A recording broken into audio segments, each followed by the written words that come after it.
함께 소그룹으로 모여서 함께 기도하고 찬송하고 또 말씀 나누고 또 말씀을 근거로 은혜를 나눴던 시간들이 있었는데요. 너무나도 좋은 시간이었지만 우리가 함께 모일 수 없는 상황 가운데서 모든 모임을 중단할 수는 없고요. 오늘 이렇게 또 동영상을 통해서 또 우리 각자 말씀 읽고 또 은혜의 깊이를 경험할 수 있는 시간 되기를 원합니다. 2020년 목장 모임 교제는 대한예수교 장로회 총회에서 나온 구역예배 공가를 가지고 진행하도록 하겠습니다. 제목은 그리스도와의 연합과 풍성한 결실입니다. 52주 동안 할 수 있도록 되어 있는데요. 52과를 다 다룰 수는 없을 것 같고요. 중간중간 필요한 과를 선택해서 함께 나눠보도록 하겠습니다. 오늘은 2과 생명의 하나님만 의지하라, 2과를 함께 나누러 가는데요. 본문 말씀은 고린도후서 1장 8절에서 10절 말씀입니다. 제가 말씀 읽겠습니다. 고린도후서 1장 8절에서 10절 말씀입니다. 형제들아, 우리가 아시아에서 당한 환난을 너희가 모르기를 원하지 아니하노니 힘에 겹도록 심한 고난을 당하여 살 소망까지 끊어지고 우리는 우리 자신이 사형 선고를 받은 줄을 알았으니 이는 우리로 자기를 의지하지 말고 오직 죽은 자를 다시 살리시는 하나님만 의지하게 하심이라. 그가 이같이 큰 사망에서 우리를 건지셨고 또 건지실 것이며 이후에도 건지시기를 그에게 바라노라. 아멘. 외울 말씀은 1장 9절 말씀입니다. 고린도후서 1장 9절 말씀. 우리는 우리 자신이 사형 선고를 받은 줄을 알았으니 이는 우리로 자기를 의지하지 말고 오직 죽은 자를 다시 살리시는 하나님만 의지하게 하심이라. 아멘. 우리가 즐겨 부르는 복음성가 중에 낮엔 해처럼 밤엔 달처럼이라는 찬양이 있습니다. 그 찬양 2절 첫 가사는 예수님처럼 바울처럼 그렇게 살 수는 없을까입니다. 예수님과 바울의 삶은 흠모할 만한 삶이었지만 사실 예수님과 바울처럼 온몸을 던지며 산다는 것은 장밋빛의 낭만적인 삶은 결코 아닙니다. 현실 속에서 모진 고통과 눈물, 슬픔, 굶주림의 연속이 바로 예수님과 바울의 삶이었습니다. 예수님은 머리에 둘 곳조차 없으셨고 바울은 헐벗음, 추위, 배고픔, 외로움, 투옥 등의 고통을 겪었습니다. 성도에게도 고난과 고통은 찾아옵니다. 믿음은 은혜의 복을 통해서만 아니라 시련을 통과해야 자라나고 성숙합니다. 진주를 품은 조개처럼 고통을 통과할 때 믿음의 결실이 나타납니다. 말씀 속으로 함께 들어가 보도록 하겠습니다. 4가지 질문이 있는데요. 질문 하나를 하나하나 살펴보면서 우리가 그 질문에 합당한 답을 찾고 답하면서 하나님께서 우리에게 원하시는 믿음의 삶이 어떤 것인지를 보도록 하겠습니다. 첫 번째 질문은 이렇습니다. 바울은 아시아에서 어떤 일을 경험했습니까? 어떤 일을 당했습니까? 라고 묻고 있습니다. 고린도 후서 1장 8절 말씀이 참고 구절인데요. 형제들아, 우리가 아시아에서 당한 환난을 너희가 모르기를 원하지 아니하노니 힘에 겹도록 심한 고난을 당하여 살 소망까지 끊어지고 환난과 고난을 당했다고 말합니다. 사도 바울은 아시아 선교를 위해서 나갔지만 그곳에서 기쁨과 행복과 감사함보다는 오히려 그를 맞이한 것은 그가 예측하지 못했던 정말 견딜 수 없었던 환난과 고난이었다라고 말합니다. 사실 성경 어디를 찾아봐도 사도 바울이 아시아에서 겪었던 환난과 고난이 구체적으로 어떤 것인지는 찾아볼 수가 없습니다. 하지만 사도 바울은 이 고통이 너무너무 극심했다라고 이야기합니다. 그래서 2번 질문이 바울은 이 심한 고난 속에서 어떤 생각을 했습니까? 라고 또 질문합니다. 고린도 후서 1장 8절에서 9절 말씀이 참고 구절인데요. 정확히 1장 8절의 하반절부터 살펴보면 될 것 같습니다. 힘에 겹도록 심한 고난을 당하여 살 소망까지 끊어지고 그리고 9절 읽습니다. 우리는 우리 자신이 사형 선고를 받은 줄 알았으니 라고 얘기합니다. 바울이 고난 중에 있을 때, 환난을 당했을 때 그의 마음은 살 소망이 끊어졌다라고 표현할 만큼 어려웠습니다.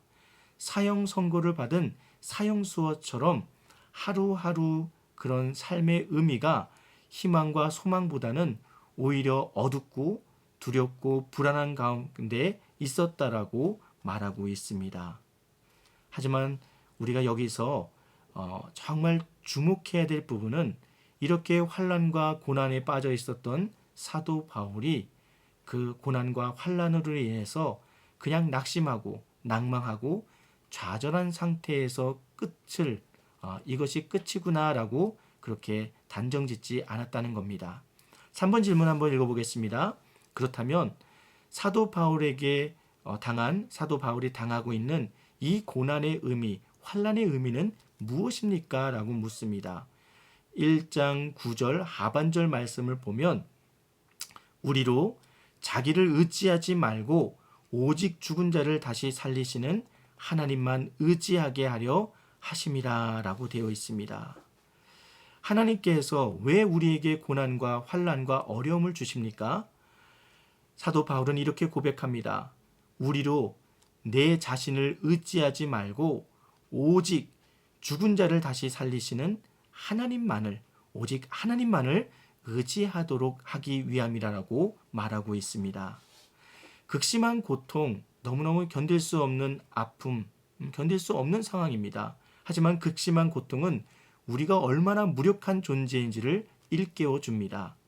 잠언 3장 5절 6절 말씀을 보면 너는 마음을 다하여 여호와를 신뢰하고 내 명철을 의지하지 말라. 너는 범사의 그를 인정하라. 그리하면 내 길을 지도하시리라 라고 말씀합니다. 우리가 마음과 뜻을 다하여 오직 하나님만을 의지할 때 하나님께서 우리의 길을 지도하실 것이라고 말씀합니다. 고난이 주는 의미, 우리는 고난 속에서 우리의 무기력함, 우리의 무능함을 발견하게 되고 정말 이런 무력감 속에서 정말 사망과 같은 그 상황 속에서 우리를 건져내 주실 주님을 의지할 때, 주님을 발견할 때, 주님을 찾을 때 그 고난 속에서 우리를 벗어나게 하시고 하나님의 길을 지도해 주신다라고 잠언 기자는 고백하고 있습니다. 그래서 이 4번 질문이 고난을 통해서 바울이 소망한 것은 무엇입니까? 라고 또 되어 있는데요. 1장 10절 말씀에 이 고난을 통해서 사도 바울이 소망한 것은 그가 이같이 큰 사망에서 우리를 건지셨고 또 건지실 것이며 이후에도 건지시기를 그에게 바라노라. 사도 바울이 고난과 환난 속에서도 흔들리지 않고 하나님만을 바라볼 수 있었던 이유는 그가 과거에 아마 다메섹 도상에서 또 다메섹 도상에서 부활하신 예수님을 만났을 때 경험한 구원의 놀라운 은혜, 또 수많은 고통과 어려움과 위기 속에서 그를 건지시는 하나님의 손길을 경험했기 때문에 이같이 큰 사망에서 우리를 건지셨고 또 건지실 것이고 이후에도 건지시기를 그에게 바라는다. 과거와 현재와 미래에 대한 소망이 구원자이신 예수 그리스도께 있음을 그는 고백하고 있습니다. 예레미야서 29장 11절 말씀을 보면 예레미야 선지자는 이렇게 고백하고 있습니다. 여호와의 말씀이라 너희를 향한 나의 생각을 내가 아나니 평안이요 재앙이 아니니라. 너희에게 미래와 희망을 주는 것이니라. 아멘. 하나님께서 뭐라고 말씀하십니까? 하나님께서는 우리에게 주시고자 하시는 것이 재앙이 아니라 평안이라고 말씀합니다. 우리에게 미래와 희망을 주시겠다라고 말씀합니다. 사도 바울은 고난을 깊이 체험하고 그 고난을 묵상하는 과정 속에서 병적인 절망은 그의 구원자이신 하나님에 대한 믿음과 소망의 고백이 사도 바울의 그런 병적인 절망, 깊은 절망이 하나님에 대한 더 깊고 뜨거운 소망으로, 믿음으로 바뀌어져 감을 고백하고 있습니다. 모두가 힘들고 어려운 시기를 보내고 있습니다. 초전교회 우리 성도님들 가운데서도 힘들게 사시는 분들, 또 코로나19 사태로 어려움을 당하시는 분들이 있는 줄 알고 있습니다. 하지만 하나님께서는 우리가 당하고 있는 이 고난과 또 절망적인 상황 속에서도 우리와 함께 하시고 이 절망을 통해서, 이 고난을 통해서 하나님과 더 가까워지기를 원하십니다. 그분 앞에 맡길 때, 그분을 떠올리고 그분을 의뢰할 때 그분께서 우리에게 진정한 평안을 주실 줄 믿습니다. 신앙생활의 시작과 끝은 십자가입니다. 하나님은 십자가를 통해 우리를 구원해 주셨습니다. 그것을 성경은 구속이라고도 하고 건지셨다라고도 표현합니다. 구속 혹은 건지셨다라는 말은 적절한 값을 지불했다는 말입니다. 우리를 위해 지불한 값은 어느 정도일까요? 1억? 10억? 하나님은 분명하게 말씀하십니다. 우리를 구원하시기 위해 하나님의 아들 독생자의 값이 지불되었다라고 하십니다. 다른 말로 하면 우리의 가치가 바로 하나님의 독생자의 가치에 해당될 정도로 우리를 귀하게 여기신다는 것입니다. 그렇다면 우리가 분명히 확신해야 하는 것은 과거에 하나님께서 우리를 구속하셨다면 현재의 고난에서도 구원해 주실 것이고 앞으로도 하나님의 이름을 걸고 우리를 지켜주시고 책임져 주실 것이라는 점입니다. 함께 기도하기를 원합니다. 현재 당하는 고난에 대해 바른 깨달음을 달라고 기도하기 원합니다. 죽음의 고난 속에서도 살리시는 생명의 하나님께 간절히 도움을 구합시다. 제가 기도하겠습니다. 살아계신 아버지 하나님, 감사드립니다.